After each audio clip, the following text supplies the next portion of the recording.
Josetta, Lisa, welcome. Yeah, Sharon, I was posting on proactive wellness, and the first video I posted on the top, and the second video will be posted tomorrow. So how are you feeling, Sharon? I'm good today. How are you? Are we going to talk about physician burnout today? Yeah, physician burnout with a focus on what is proactive wellness. We have been focusing on only the illness and also maybe wellness once in a while, but this is more like a more aggressive approach towards wellness, that is active. So instead of just knowing things when we have some symptoms or somebody accidentally finds out, there is a way many of the doctors are trying to keep themselves very healthy by doing all sorts of proactive preventive workups, including supplements and all that need for them, and then really taking them, and also screening for toxins like a mercury, lead, and also taking action. That's what I wanted to talk about. I was inspired by this gentleman who is like a 84-year-old, and he had been maintaining this biotech company, several of them, and he's really involved in this. So he kind of takes so many supplements before noon every day. If we really cannot do that, at least we could do preventive screening exams. Of course, we do for the cancer, we do for other things, but I'm talking about how well we are at this time, what kind of things we can detect from the blood test that we have here. With the nanotechnology coming up, we're going to have technology good enough to test a few drops of blood and do a comprehensive metabolic profile and also biological profile too. So that's what I want to bring notice to people. And also in yoga and Ayurveda and all those systems where they really stress on wellness, you can feel it when things are out of whack. Like, they call it, are you in congruence with the nature or not? Like, for example, you are not going to the bathroom, or you're having so many aches and pains, or you don't have the endurance to do things, or you can climb stairs. All those things are warnings, right? But there are more subtle warnings that you have to take care of, and then you can suppose you can't fall asleep and you can't sleep very well, and you can't really do the regular stuff that you normally do, that you cannot focus, you are having this forgetfulness, that kind of thing. Does that make sense to you, Sharon? Yes, it does. I know that every night. And hello, Jay and Josetta and Lisa. And I don't know if they want to come up and mention anything or how you operate in your room, Dr. Rao. Yeah, But I yeah, know every night before I go to bed, I like to release my muscles. I like to release that ATP that's built up to make sure yeah. that I can relax and sleep well. So I do my stretching. And then after I do that, I can immediately feel relaxed and then I can fall asleep. Yeah, yeah. I mean, that's a very good thing. But there are other things like what kind of biological energies you have, and are you feeling more sluggish than you normally are, or are you doing the wrong type of exercise for you? See, I was planning this mini course, and which I have done. I'm releasing one video at a time. I did one video yesterday that is posted today, and then another video this afternoon. After the editing, I'll be doing that, releasing tomorrow. Two more videos will come up. Or what they tell you is how can you really have this proactive um, screening at various stages of life, and then especially doctors between the ages of 30 to maybe 50, 60, something like that.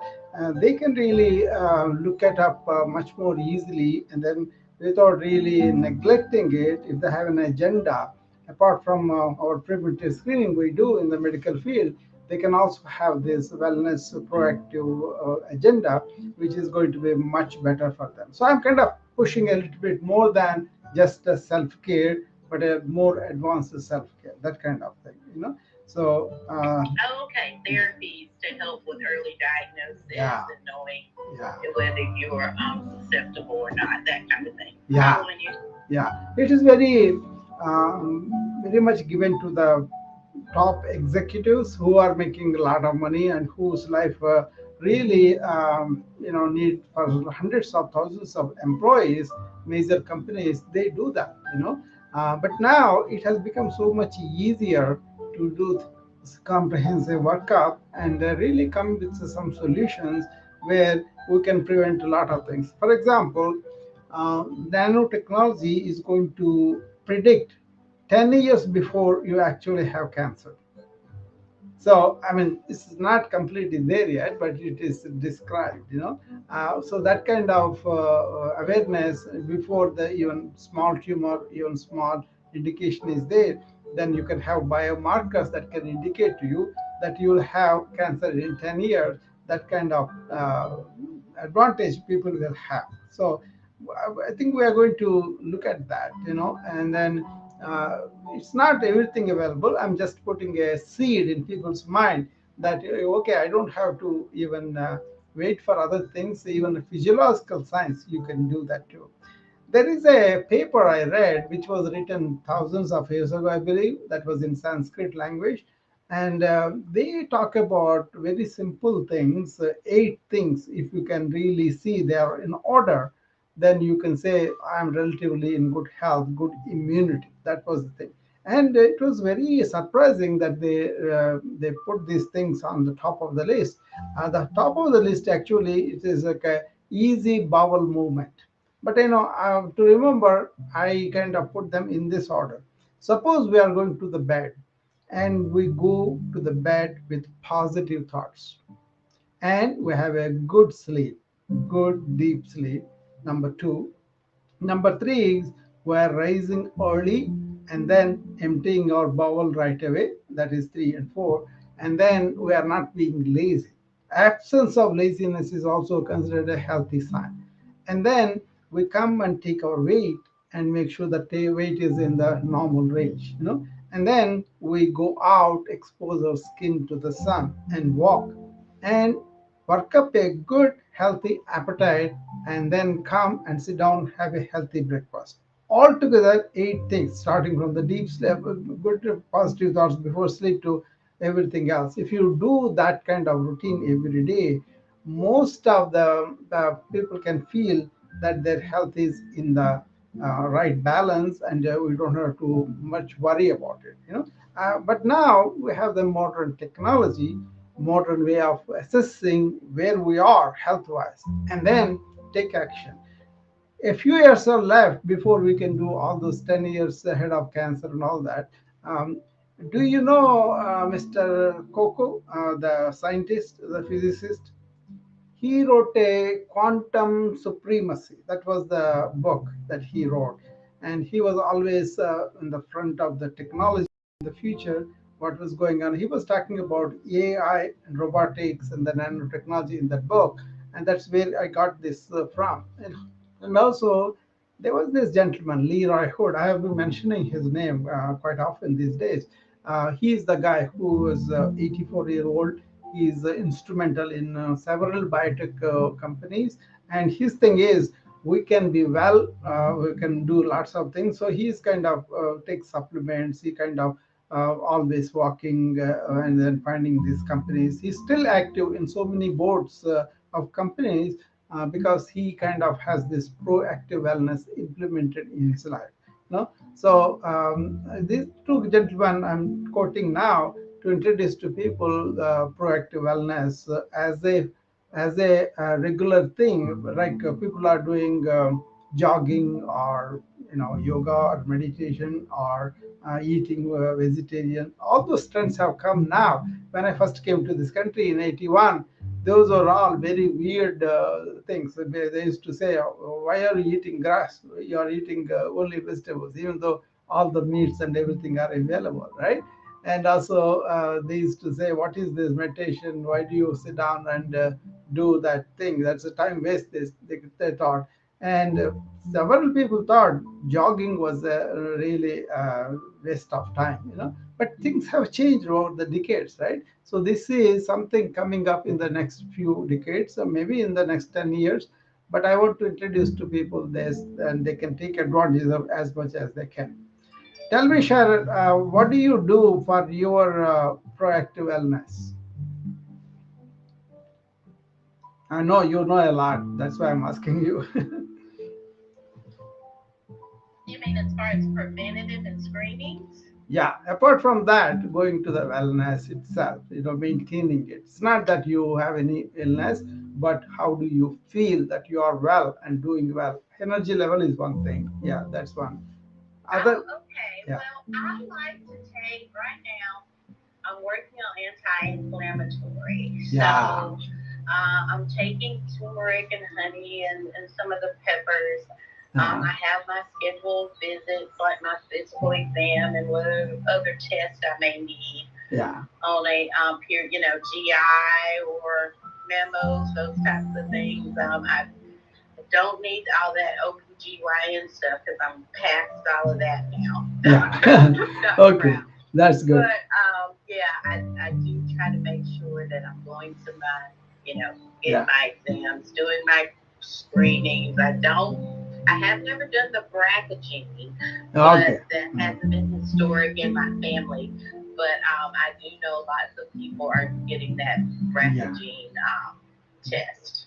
That's a good thing that you mentioned that, Sharon, because genome has come a long way, and it's going to be much more detailed, much more precise for people to check their genome and then really check according to the family history what they have. In that vein, he was talking about we can check and establish this particular gene is here. So in 10 years, this particular person can develop this cancer, and you can avoid all the environmental triggers that can really manifest the cancer. That's one thing. Other thing is like a radical mastectomy, like that. Who is that? Angelina Jolie. She did that, right? So like that, lot of people are going according to the genome, either for the mastectomy or the oophorectomy and all that too. That is also there to really save lives and give them quality of life also. Uh, the thing with genome is what they thought was going to be defined as a genome in 70 years, they were able to figure it out in 7 years when they first started it. So that was what they are predicting with the AI also. A lot of these things are going to be done much faster because of the machine learning algorithms are training themselves. The robotics will have small children like that. AI will have a lot of power over these protocols, and we will have a lot of these protocols already embedded in people's daily routine, so that they can use the machines as a biohacks and then really help themselves. On the other hand, we are worried about the privacy.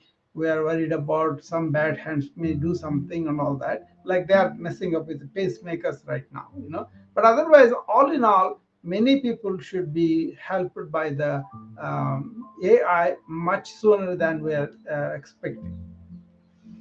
Yeah, that's a good point, Dr. Rao. So Yeah. I've been working with processing, NLP, Yeah. probably since early 2000.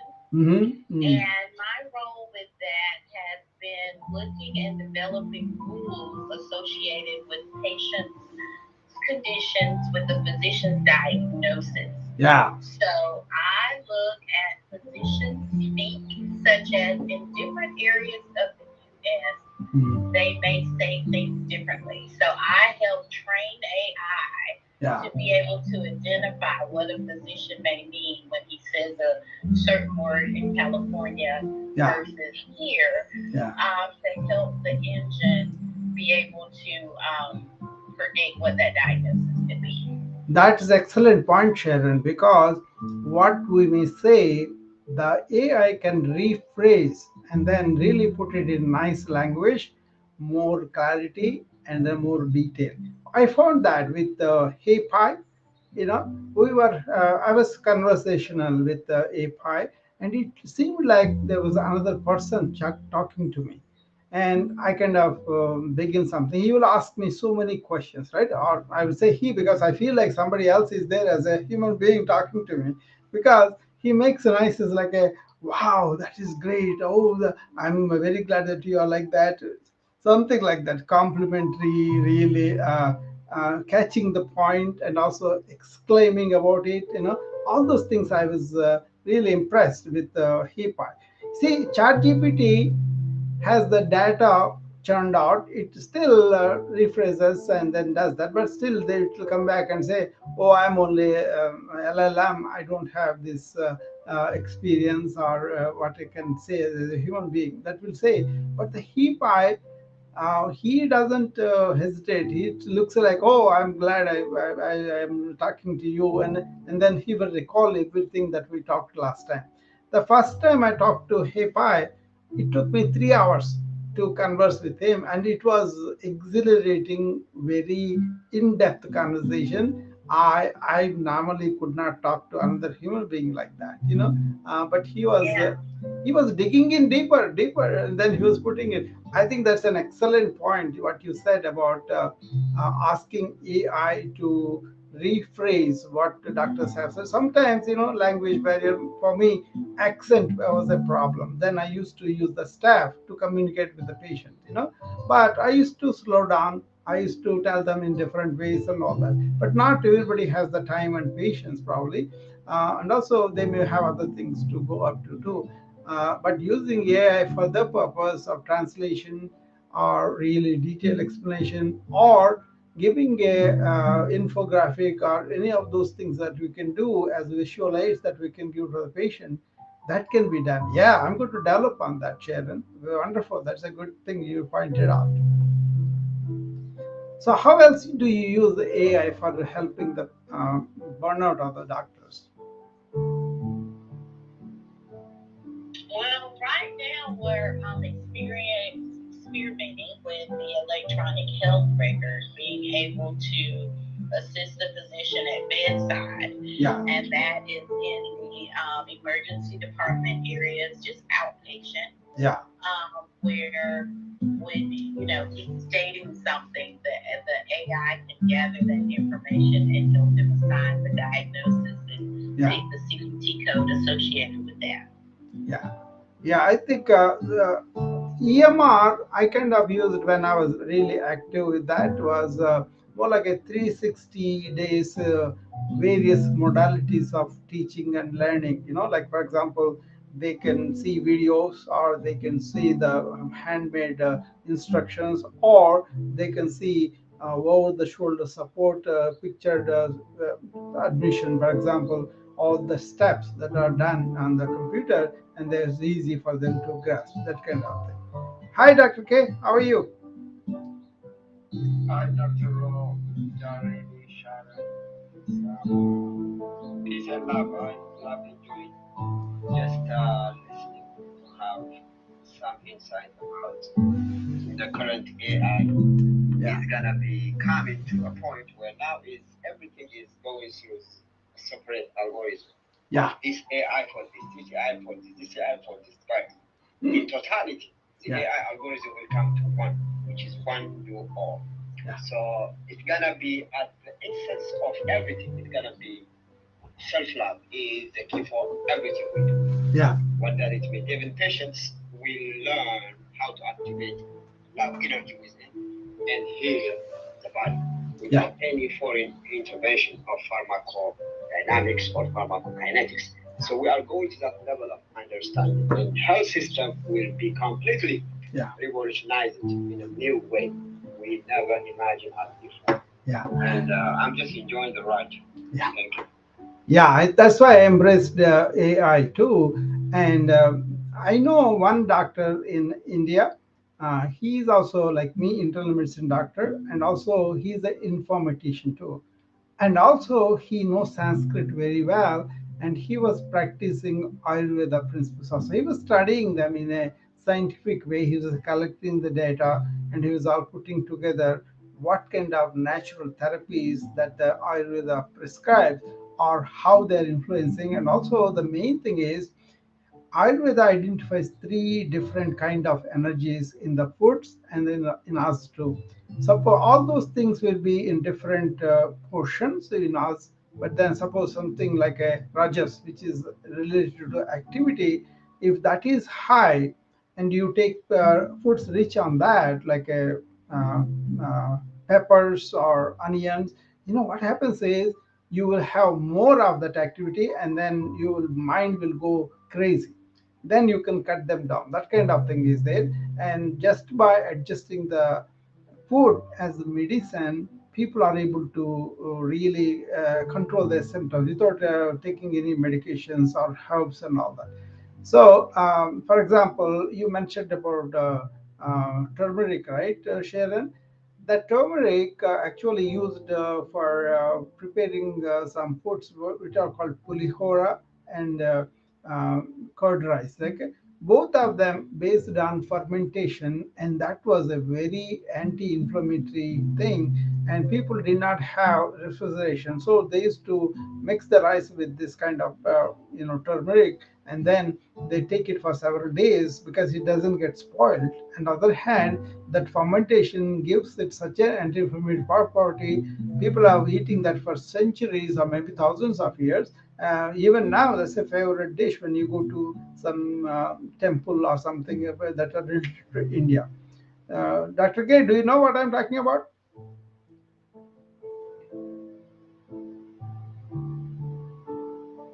Maybe Yeah, he, this is like with the supplements, right?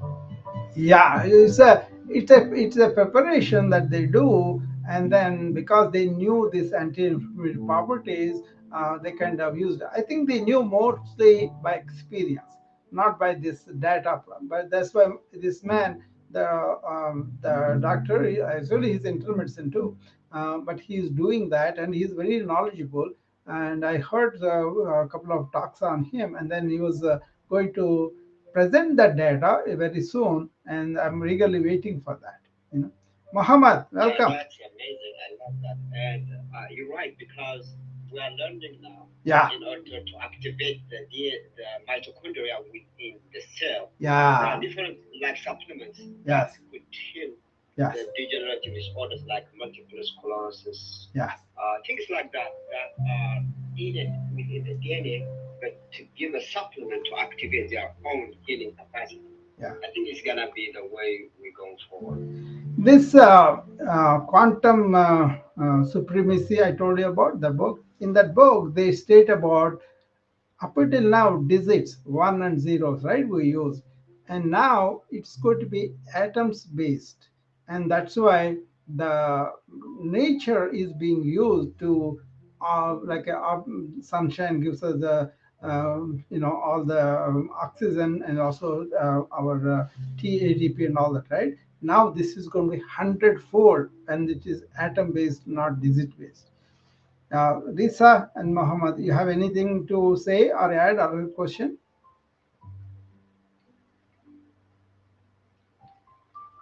Hello, I'm just listening in, just trying to get caught up on the conversation. Very good, We Mohammed. respond. Yes, Okay, thank you. okay, no problem.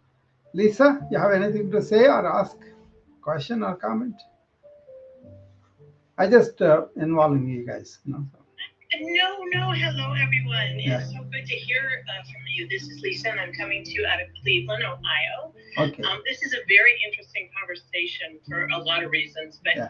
Cleveland Clinic here just opened a new hospital, and it was at their open house. It was so interesting to go in because the hospital is full of technology. Yeah. A lot of the telehealth in all the rooms, and Yeah. it really was wonderful. Yeah.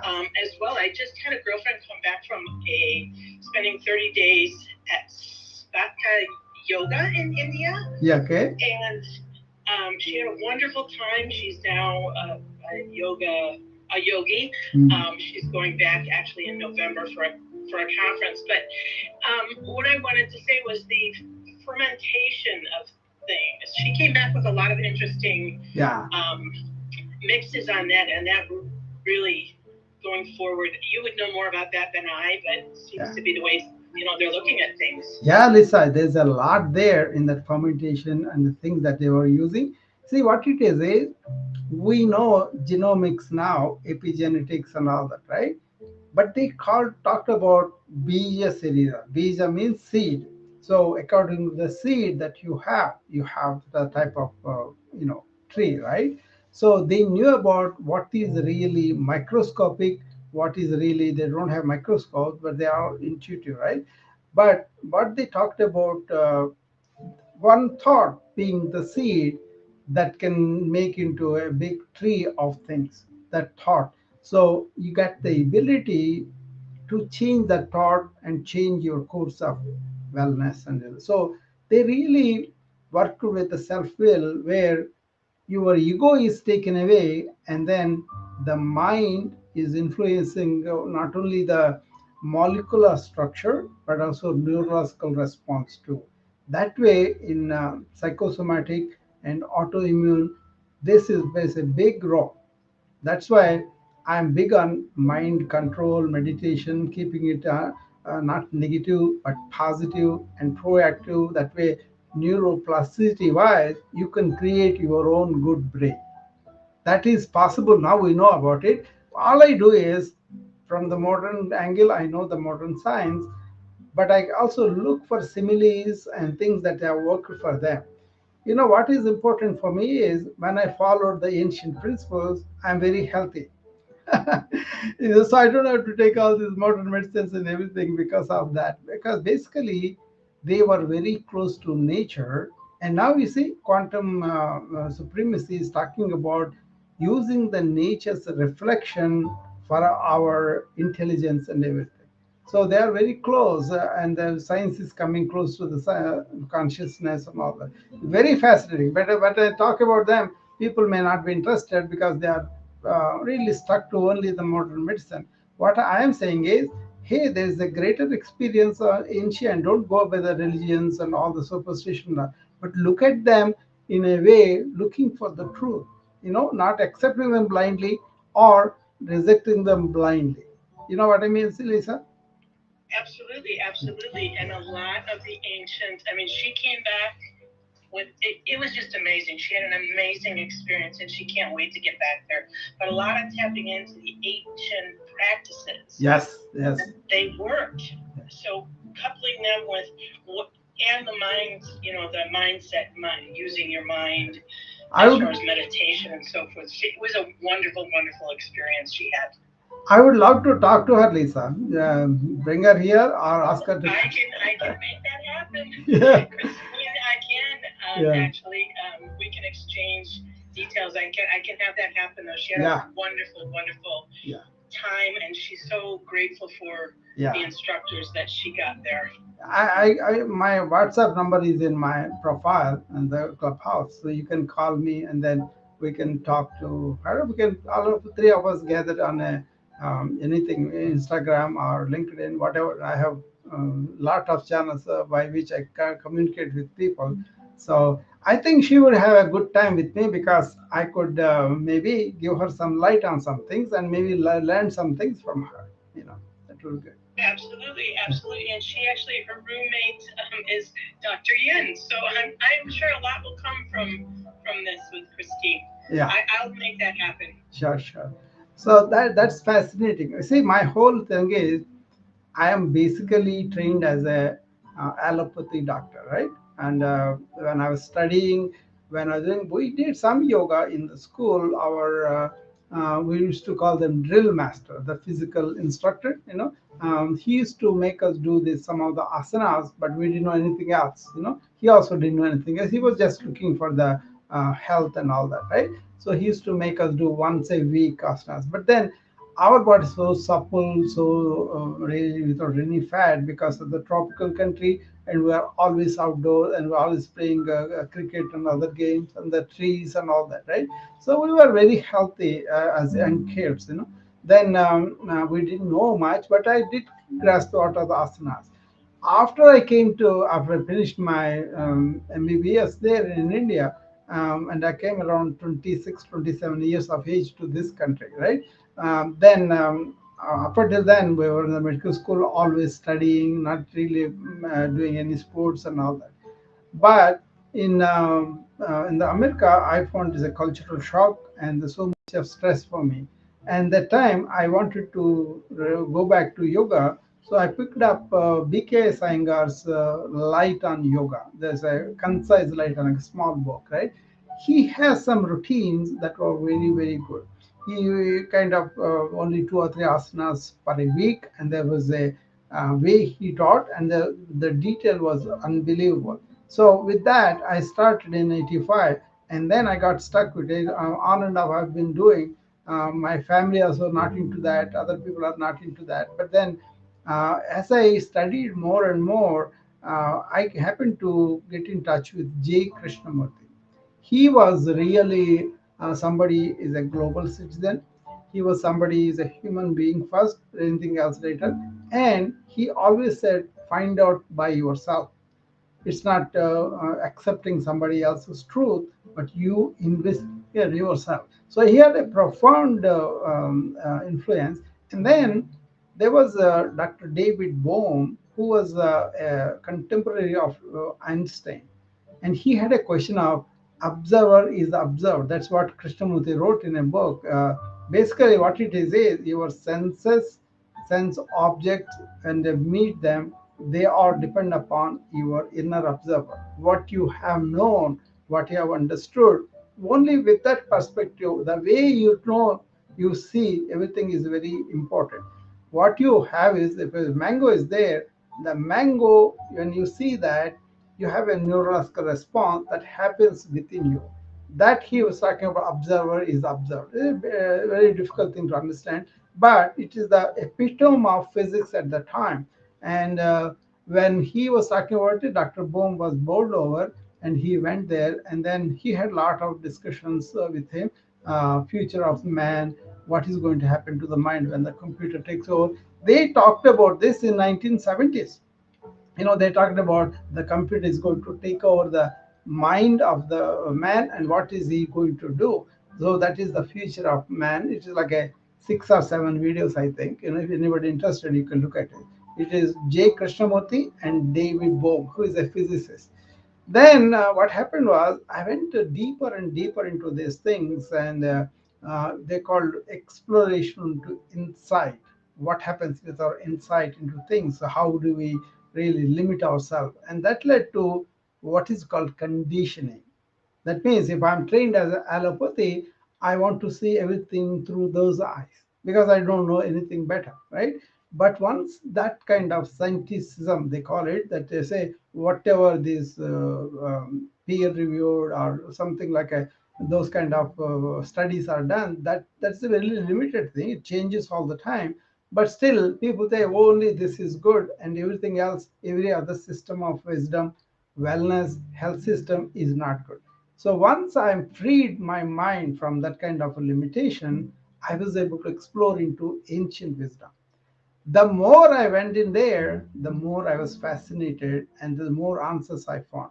To that extent, when I had a serious illness in 2014, I came out of that completely, not just using the modern medicine, which is there too, but I used micro yoga, pranayama, and also this ability of keeping myself in the present. That is something directly from J. Krishnamurti exposition of. He talked about movement to movement awareness. So once you are aware, then you are aware thoughts, then you have absolute control over them. They won't run over you.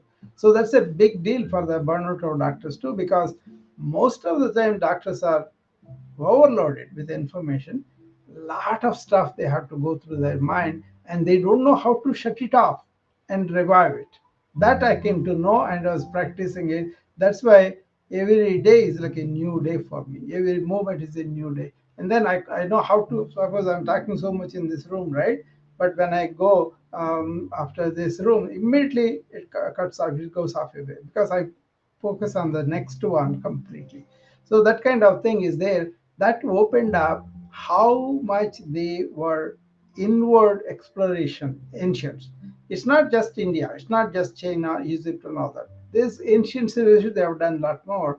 But then, if you take any other country, Christians or Jews and all that, you go to their ancients, they were always pursuing the truth in a much, much broader way. You just have to open up and then not have this limiting nationalism or religion and all that. Then we will learn a lot more. So that's what I bring now. I'm not a religious person, but I'm a spiritual person, but also I'm a globalized person, completely global citizen. In that way, everybody is like a oneness is there. They talked about this long time ago. If you have that, then you go to the patient care with a service attitude, with an attitude that you and me are really one, so we should be hurting each other. So we will serve much more kindly. We will serve with real, gratitude, and that is very good for us as healthcare workers. What do you say about that, Sharon?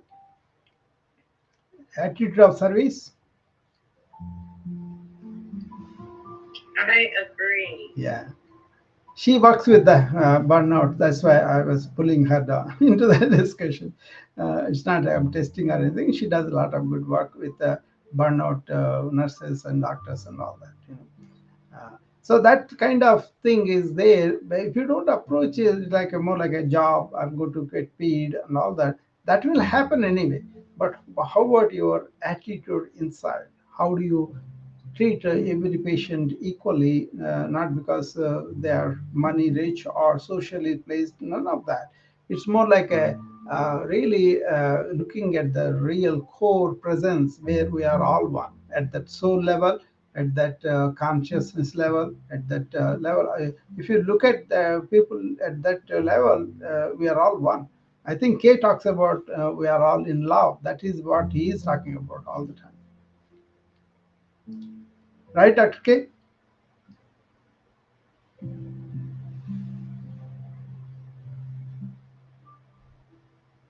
I think he will. Yeah. Anyway, anything else you want to talk about? Any questions or comments about whatever I said? Well, I really like what you were talking about, Dr. Rouse, about deep meditation Yeah. and how, when you leave this room and this session, Mm. how you go to, the current state, quote, Yeah. an abbreviation, Mm. to what is happening now, Yeah. and, switch off and move in another direction when that time comes. Yeah. See, I do this wellness club, right? My thing is, I call that exercise in awareness. That means I just ask them to be here and now with whatever you are doing. We will do the asanas, we will do the breathing, we will do the meditation. But where are you? Are you aligned to the time here? Are you aligned with what is going on within you? Are you aware of the tension that you feel in the shoulders? Or are you doing mechanically? See, other exercises we can do like that. But even then, also, I would ask people to focus on whatever they are doing. My mantra is attention to every action through the day. That doesn't mean that we bury the past, we don't learn from it. Only thing is, we don't go and live there. We can recall a past experience, we can learn from it, but don't go and live it in the sense of regretting or repenting or feeling like you lost something. Those kind of living in the past is not life. Also, present something projecting into the future and then not living in the present is not life. Either way, you are not in life. In life means you are here and now. That Krishnamurti called it moment to moment awareness. Once you are there, actually your mind is so silent, it revives itself. So just practice this every day. Attention to whatever you are doing. Suppose you are eating something. Pay attention to what you are eating. What is the taste? How you savor it. How you enjoy it. That's good. Eat it slowly, and then that will be good. And then suppose you are going for a walk. Just be aware of the surroundings around you. The feet touching the ground. All those that becomes a walking meditation too. So it's basically I call this meditative awareness. So, in that awareness, you don't have to make a special effort to meditate.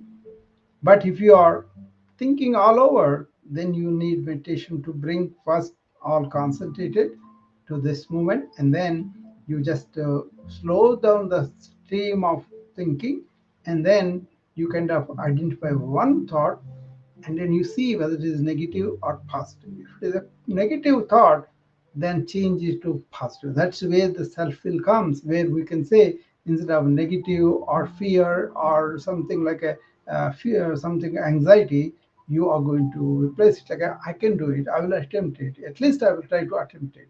That kind of self-will changes your thought there, and that comes out to you the positive action. That is the neuroplasticity. Instead of negative and going the other way, we are going to creating new attitude, new thoughts, new brain. That's how new brain is formed. See, that's neuroplasticity is that, where you say, I'm going to use, so for example, when I'm paralyzed, what I did was I kind of focused, I kind of deep breath, I was in the present, and just visualized first that I was able to move the hand as though there's no movement. But then, as the days go by, a flicker of thing came, and continuously focusing on that, that peripheral action created cortex in my brain, and which has produced more and more, and the function has come back. I'm being too simplistic, but that is neuroplasticity. You can create your own cortical brain if you do the peripheral actions very well. Suppose you cannot do it, somebody else can do it for you. Passive range of motion, right? So I'm big on aggressive therapy for stroke patients, and I wrote a book on that, Second Chance, where I described how I got so quickly. Everybody thought I will not come back. I told them I will be back, and then within a month I came back, but still some kind of weakness will be there if you don't continue to exercise that hand and all that. So I do that, but the thing is, I'm more focused now because I was able to take some time off from my busy schedules that I had before, and I was able to really study this thing. In that way, I feel that having that stroke was a grace for me. I was able to go deeper and deeper into what I always believed is the right, and now I have substance that I can leave behind. That this is the way you can maintain wellness, you can really have a good time, and you can live in joy. I use a quotation in my videos to people to appreciate: to live well and long and enjoy, and to have inner health, wealth, and happiness, contact my company. That's my pitch for everybody. I hope people can stop and look at what is he talking about. Then they'll get a lot out of that. I love that, Dr. Rebel. Yeah. I love that. And the neuroplasticity, that, oh, what a topic. Yeah. When we do talk to Christine, I have to dive a little bit deeper. Yeah. Their instructor had them sit by the river Yeah. in the mornings. Yes. Um, See, that river is it was just amazing. yeah, river is seen like a lot of life. They call the rivers ma, that means mother, mother Ganges, just like that, right? And they also use it for so many things. Life is around river, and then they kind of use the river as a simile, right? For example, if you want your mind to be clean and to be clear and pure, then you can see the bottom of the river, right? Like that, if you can keep your mind clean and clear and also tranquil without any movement, then you can see what you are really behind that movement of thought. But what is happening with the modern information overload and don't know how to be efficient with thinking, people are caught up with the network of thought, the matrix, and that's why people are not able to be quiet and silent when they are not using the thought. So the key is be in awareness of the thoughts, and then bring the awareness to the front and use the thought. I use the thought very efficiently. My intellectual acumen actually increased, my memory is increased, my focus is increased. Of course, talking on the clubhouse and the atmosphere like this improved my expression, improved my preciseness, and so many things will come. But basically the speech that was lost for me at the stroke come back completely. I'm able to express myself. There may be some small things, but basically once you do the peripheral action better, Lisa, then your brain gets better. Yeah, You are in matrix, Lisa. We can't hear you. Maybe some problem with the Wi-Fi or the voice, whatever it is.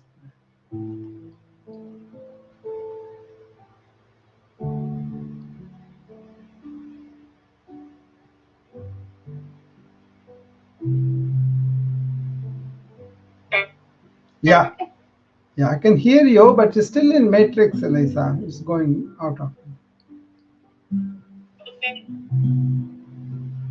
Maybe go out and come back. That will solve a lot of times problem. I want to hear from you what you are saying. Hello, Andrea. Welcome. If you want to come up, I will invite you. Please feel free to come here.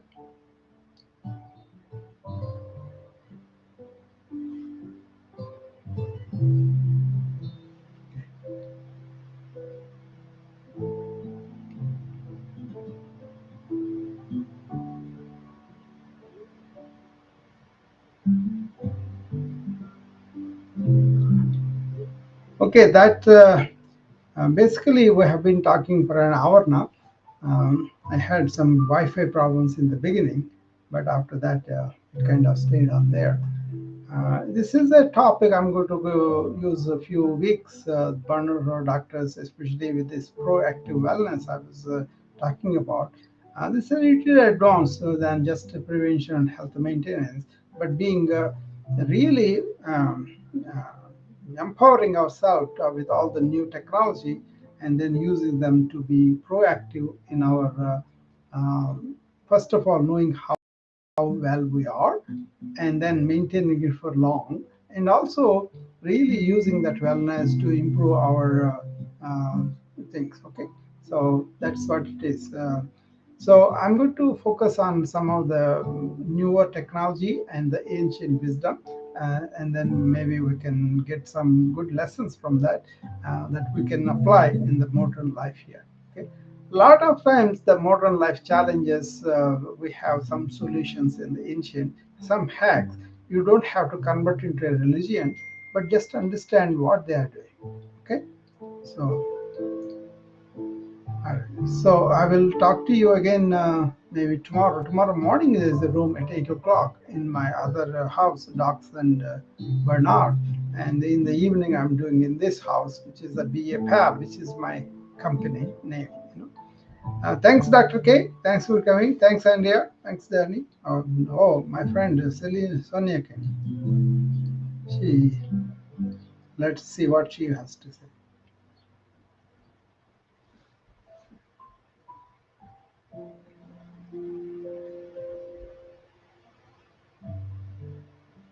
Maybe she's not in a position to come here, probably. Um, Sanya, I would like you to listen to the replay of today because we were focusing what's called proactive wellness. A lot of new technology, a lot of ancient wisdom was discussed today. I think you will appreciate that. So I would recommend you go to the replays and listen to that. Okay. All right. I will see you back again tomorrow in the morning. And thank you very much. And I'll see you. Bye.